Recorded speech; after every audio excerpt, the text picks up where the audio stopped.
Hi, I'm Christopher Warnock, and today I'm going to talk about this little snippet on detriment. And I think this is a really illuminating example of the difference between modern and traditional astrology, but also how important it is to always be asking questions in terms of a specific context, uh, both within schools, within methodology, and also within specific charts. So it was interesting. I was giving a lecture on Zoom the other day, and on Zoom you got the chat, and so I made some comment about a planet being in detriment, and the chat person popped up and said, "Oh, detriment means that you overwork but you still succeed." And to me, I was like, "What?" When a planet is in detriment in the traditional astrology, medieval Renaissance astrology, it's in the sign opposite to the sign that it rules. So, for example, if you had a Venus in Scorpio, Venus would be in detriment. And so, um, and I'm like, the idea that somehow that was in any way positive, that just kind of, I was like, whoa, it really took me aback. So what I did is I went online and I started doing some searching. And so this is what I came up with. This is the sort of the tenor that I got when looking at detriment. This is what I mostly got. It says, this is a quote. It says, if you're born with a planet in fall or detriment in your birth chart, it may be an area you have to work a little harder in, or a place in your life where you have to overcome struggles, but it's not necessarily a bad thing.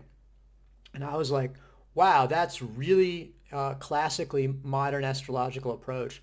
And it's interesting because I've always had this rap that's saying, modern astrology, it's always overwhelmingly positive. The exceptions to that are void of course moon and retrograde. It used to be Mercury, but retrograde everything now. Those both came from traditional astrology, and those are both considered to be afflictions, various levels of affliction.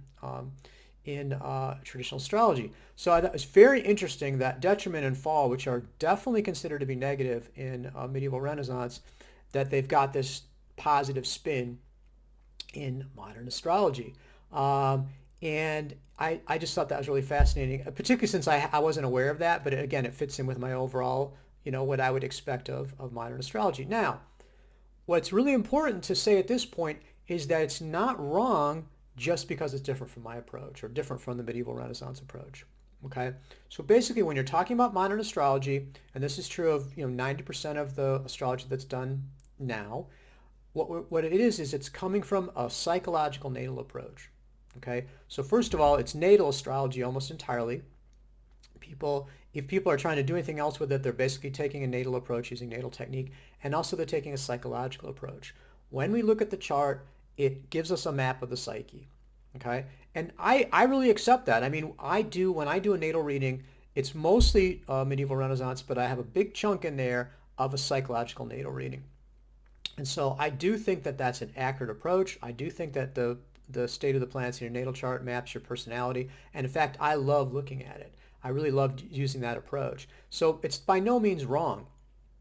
But the difference is that I'm coming from a medieval Renaissance horary approach. So we have different schools, we have different methodologies, and different contexts. So let's just dive into that. So for example, as I said, modern astrology is predominantly coming from, as it's psychological, it's coming from a psychological counseling approach, okay? And so when you go in to see a counselor, they're not going to be negative with you, okay? What they're going to do is they're going to encourage you, they're going to give you support, and they're going to try to inspire you. And that's entirely appropriate for counseling. And that's the approach that you're going to get from modern astrology. When they're looking at your natal chart, they're not going to try to freak you out. They're not going to try to upset you. They're not going to say negative things about it. If they do say something negative, they're going to balance it. And that exactly fits that quote that I gave about detriment. Now, even if we look at traditional astrology, when you're looking at a natal chart, it must be a lot looser. Okay, it has to fit, that chart has to fit the patterns in that chart, the delineation has to fit over your entire life. Okay, and you're going to be a very different person when you're a year old as opposed to when you're 90 years old. So it's a much more flexible approach, even in the medieval Renaissance setting. Okay, the other thing that I notice again in medieval Renaissance setting is that the placement of planets and signs, um, often the quality of the sign is more important than the essential dignity when you're looking at a natal chart. Okay, because essential dignity is showing strength, but the quality of something is actually going to be coming through a lot more clearly in a lot of ways. So that's an interesting, even in the delineations I do, even if I'm doing a traditional delineation and maybe not psychological delineation, like I said, there's less of a focus on the strength or weakness of the planet and more of a focus on the quality, the nature of say, the planet itself or the sign that it's in. Now, that's in a significant contradiction or, a juxtaposition to horary. Okay? So horary, what you're looking at is this chart of a question, not of a birth chart, and it's very limited. We're not talking about someone's every aspect of someone's life through all the different houses through their entire life. We're going to be looking at a very specific question. It really needs to be probably a yes or no question in order to be a good horary. And it's going to be a limited period of time and that specific question. And we're only going to look at certain parts of the chart. And what we're going to focus on is accurate prediction of concrete reality for the specific situation. Okay? We're not going to be doing encouragement. What we're trying to do is to figure out if something is going to happen or not. So will I marry X? Will I get the job at Y Corp? Very concrete question. As I said, very limited in scope and very limited in the time frame that we're looking at. So essential dignity in the context of medieval Renaissance horary is one of our essential tools for mapping the strength of the significator, its ability, or if it's a person, its willingness to accomplish something. So let's give, this is some examples from William Lilly.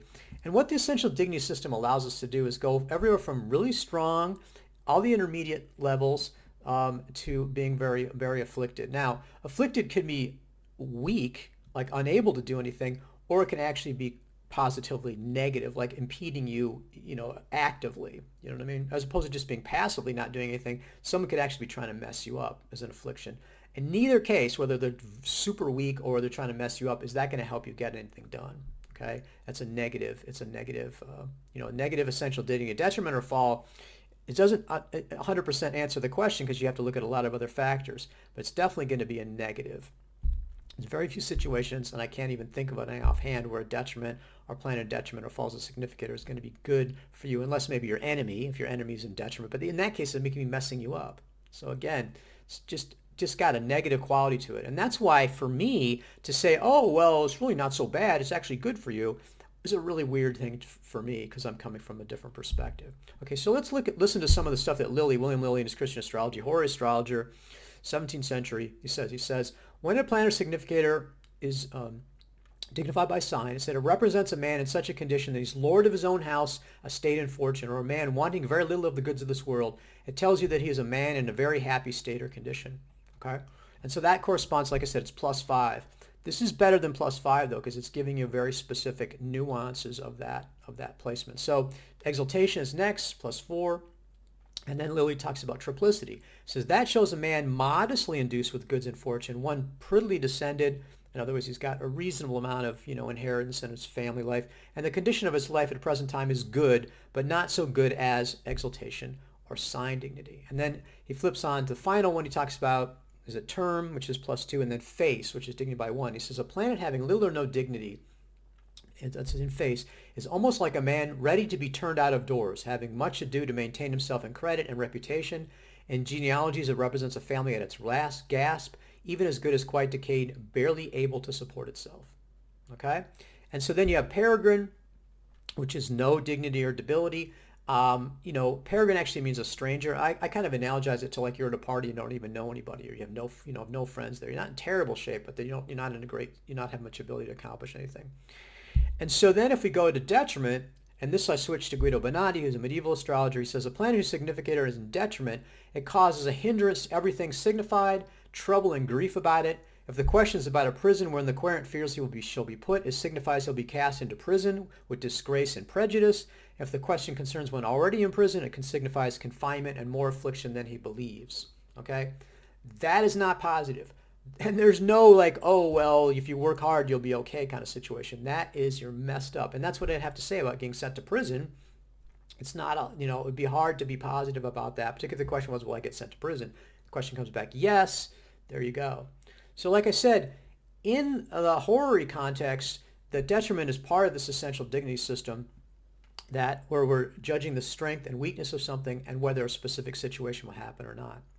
So I think that's, again, and if you were to say that, oh, what does detriment mean? You're going to always be having to look at the context. So if you look at this, we've got this context of the modern astrology, positive, the medieval Renaissance astrology. Again, it depends on the circumstance, but detriment is going to be considered to be negative.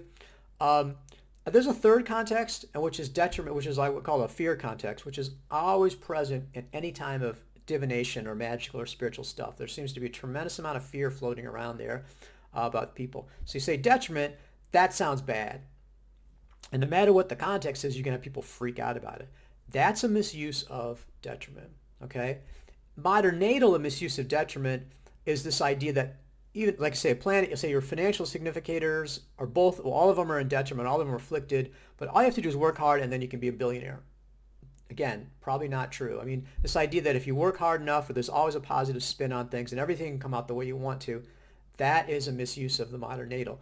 What I like about the idea that detriment means work hard, and I think it can be valid in the chart, is that you don't want to fall into that freak out context. You don't want to fall out the idea that just because one thing is negative that it's never possible. And I think that's, again, the traditional natal misuse of it too, would be to look at it and just say, and this is, people accuse the traditional astrology of this, oh, you're overwhelmingly negative. It's like not always true. It's somewhat negative. So you want to get in and get that balance. In a natal chart, like I said, I, for example, have a retrograde second house significator, and that causes my cash flow to be all over the place. I have other significators. Other things are strong. Again, it doesn't mean a total disaster. I don't need to look at that and freak out, okay? At the same time, you don't want to be looking at it and just ignoring it. It's definitely true that my finances are all over the place. I have problems with cash flow. So again, getting in balance with these things is important too, and not having an emotional reaction to it, not ignoring it, right? But giving it its proper meaning in the context you're looking at is also important too. But I think what this points to is a lot of interesting issues as far as it, first of all, what is your context and what school are you in? If you're saying I do astrology, then you're not recognizing that you're in a modern astrological school. If you're not recognizing the overwhelming positive spin that modern astrology puts on things, then you're going to get confused about it. It doesn't mean it's wrong to do that. It works perfectly well in a counseling context. But if you take it out of a counseling context and think you're actually predicting with it and everything you come up with is positive, then that's going to be problematic as well. Similar to the traditional, like I said, traditional natal is the same way. You don't want to overdo the negative. Same thing in that fear, freak out context. Balance everything. Use the things appropriately in the context that they're in, and know what school you're working in. And so, again, it's like someone comes to me and says, someone says, what does detriment mean? It doesn't mean anything all by itself. If you're out of context in a specific school, right? If you're out of context even in a specific chart, you're not going to be able to say what it means. And so for me to come and say, oh, detriment's negative, only in the context that I'm coming from. I need to recognize that's coming from medieval Renaissance and then also in a horary context. Yes, that's negative. But if I go into a modern natal astrological context and a detriment, like I said, it's actually kind of got some positive spin to it. It's got some positive things about it. It shows a weakness, but you can possibly overcome that weakness. You need to work on that area. Let's get to work. Let's be encouraged about it. Okay? So that's what I would say about it. Know your school, know your method, know what your assumptions are, know what the technique lends itself to, right? And then you're going to be able to use it effectively. So I think that's very useful. And again, it's not that there's a right or wrong answer in general, okay? Always depends on context and always depends on school. But I think it's also very illuminating in terms of recognizing that there are different schools, there are different approaches, and that there's a tendency to express. It's not like, oh, this is some absolute truth that's being expressed. Of course, detriment is going to be positive because everything has to be positive. Recognize where that's coming from. Recognize what that's useful for. It's a bit like different hats. You can put on your sun hat if it's sunny. You can put on your rain hat if it's raining. You just want to find that proper context and then use the tools that are appropriate to that context in a conscious way. So I hope you find that useful. It's, I think, very interesting to delve into these with respect for the different schools, with understanding of their strengths and weaknesses, and then a willingness to be able to understand the perspective that we ourselves are coming from.